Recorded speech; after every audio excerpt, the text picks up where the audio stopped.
Alors, comment séduire sur WhatsApp? C'est ce que nous allons voir dans la vidéo à venir.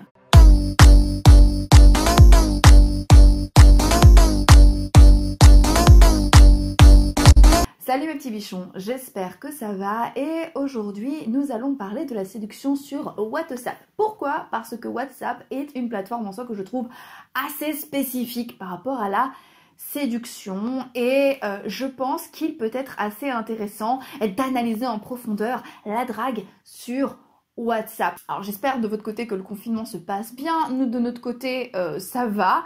J'en suis à mon 35 ou 36e jour de confinement. J'ai arrêté de compter. Et ma foi, personne n'a entretué personne dans la maison et je pense que c'est pour le coup plutôt bon signe. Pourquoi est-ce qu'il est important de parler de WhatsApp en particulier?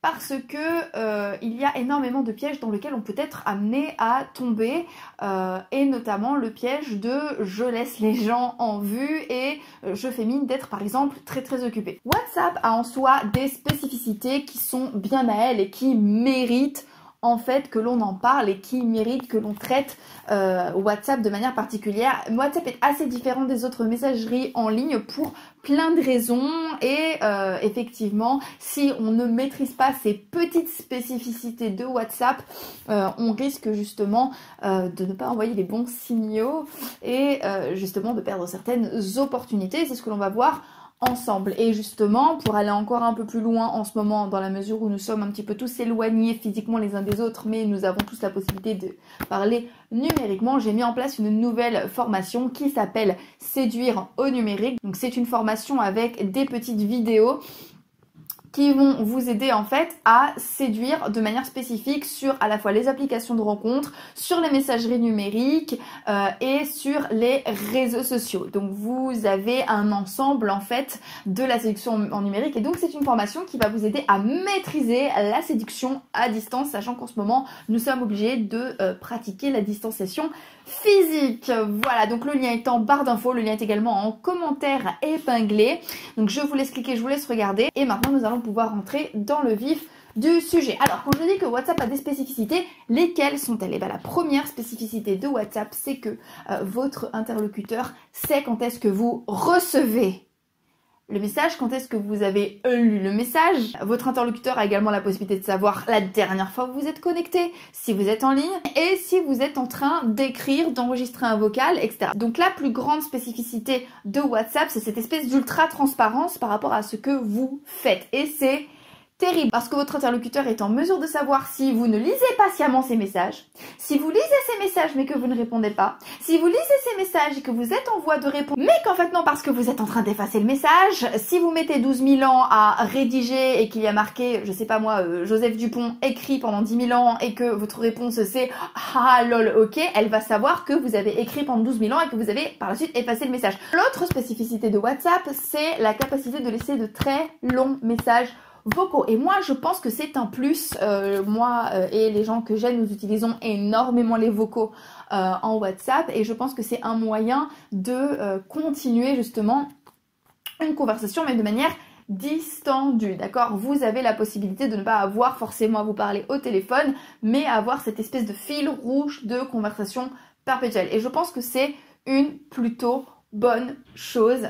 Comme je vous le disais, moi j'aime beaucoup laisser des WhatsApp, j'aime beaucoup laisser des vocaux et j'aime beaucoup qu'on me laisse des vocaux à partir du moment où on ne laisse pas 10 pieds de long. Et du coup il est important de maîtriser ces codes là, d'accord? Alors qu'est-ce qu'on fait? Donc déjà, conseil numéro 1 que je vous donnerais, ce serait de rester éloigné de votre téléphone autant que faire se peut et d'être vraiment authentiquement occupé. Comme je vous le disais, votre interlocuteur a la possibilité de voir vos actions sur votre téléphone. Dans tous les cas, quand même si vous êtes confiné, je ne vous recommande pas de passer toute votre journée à scroller sur votre téléphone. Donc, premier conseil, soyez authentiquement occupé à faire quelque chose qui vous intéresse. Ce qui fait que, quand même si votre interlocuteur attend une réponse de votre part, eh bien, elle verra que vous n'êtes pas particulièrement suspendu à votre téléphone. Votre interlocuteur verra que vous n'avez pas été connecté de votre téléphone depuis un moment. Elle verra que vous n'avez pas votre téléphone dans les mains. Elle verra que vous ne vous connectez pas en permanence sur WhatsApp et que potentiellement vous avez peut-être des choses plus intéressantes à faire. Donc première chose,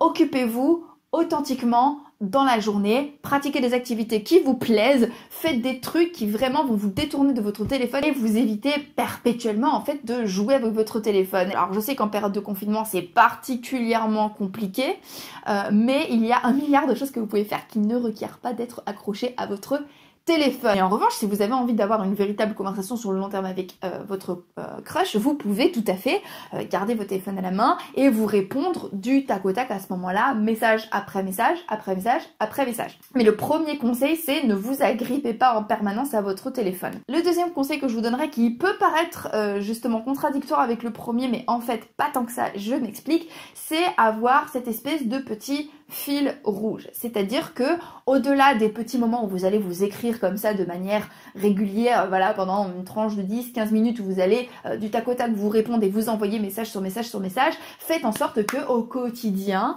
au fur et à mesure du temps, de la journée, de la soirée, etc., vous ayez cette espèce de petit fil rouge. C'est normalement ce que nous faisons naturellement avec les gens qui font partie de notre vie en général, c'est nous avons comme ça un fil de conversation qui en général est interrompu par la vie. Par exemple, voilà, vous arrêtez pour travailler, voilà, vous avez une plage de travail, je sais pas moi, de 3-4 heures, vous mettez votre téléphone à côté, vous êtes concentré sur votre boulot, peut-être vous vous arrêtez à la pause au bout d'1 heure ou deux, vous voyez un message, vous répondez, vous reposez votre téléphone, vous vous remettez à travailler. Donc moi, c'est ce que j'appelle la connexion perpétuelle, ce qui veut pas dire la connexion minute par minute, mais ce que je veux dire par la connexion perpétuelle, c'est qu'elle ne s'arrête jamais. Ici, le caractère perpétuel, c'est le caractère pour toujours. Voilà, vous êtes perpétuellement connecté d'une manière ou d'une autre, donc sans fin, donc du matin au soir quelque part, vous échangez dans votre vie, dans votre journée, dans votre soirée. Et là, ce qu'il faut faire, ce qu'il va falloir faire durant cette connexion perpétuelle, c'est de créer une espèce de connexion intime, en fait, une espèce de véritable lien numérique qui va se créer, et ce qui nous mène en fait au conseil numéro 3, ça va être créer un sentiment de vous connaître, créer un sentiment de connexion et d'intimité. Et ça va se faire à travers à la fois des conversations intéressantes et en deux à travers tout ce qui est private jokes, même, etc. Je pense qu'il est extrêmement important de créer comme ça un univers qui ne soit qu'à vous, un univers qui fait que vous avez vraiment l'impression d'avoir un lien privilégié. Ce qu'on fait, c'est très ça, on s'envoie des photos au fur et à mesure qui nous ont fait penser à l'un et à l'autre. Voilà, par exemple, je sais pas, vous avez fait des blagues sur les ananas, vous avez vu un mème sur les ananas, vous envoyez la photo de mème sur les ananas, tu dis voilà, ça m'a fait penser à toi. Ça fait partie des choses qui fait que vous allez alimenter cette connexion perpétuelle. Vous allez aussi pouvoir utiliser comme levier les conversations par rapport à tout ce qui se passe dans une journée. Vous devez être, entre guillemets, la personne à qui votre crush raconte ce qui vient de se passer, les événements de sa journée, les temps forts, ou si elle a envie tout de suite maintenant de raconter quelque chose, la première chose qu'elle fait, c'est attraper son téléphone et vous le dire à vous. Alors moi personnellement, lorsque je crush sur quelqu'un, lorsque j'ai un embryon en fait de discussion avec quelqu'un, c'est comme ça que je sais en général si ma période nuptiale comme ça qui est en train de se mettre en place va déboucher sur une séduction. C'est en général le moment où je vois que nous échangeons des messages sur les temps forts de ma journée, que ce soit la journée de l'un ou de l'autre. Par exemple, si mon crush a un entretien, juste après je vais lui demander alors comment est-ce que ça s'est passé, ou alors naturellement il va attraper son téléphone pour me raconter comment s'est passé son entretien Skype.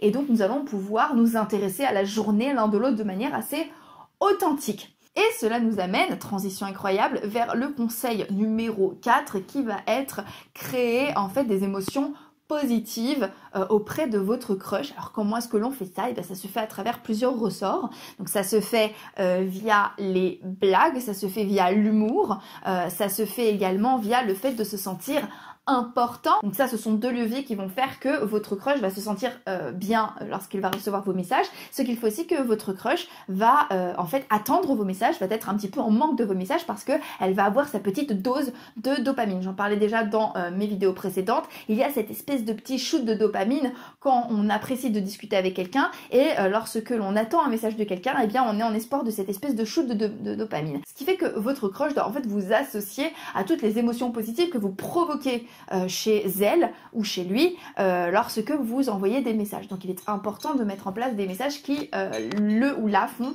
se sentir bien. Et ça fait partie des choses que j'enseigne à mes élèves via la formation en ligne dont je vous ai parlé en début de vidéo et puis via mes coachings. Voilà, il me semble que j'ai tout dit pour aujourd'hui.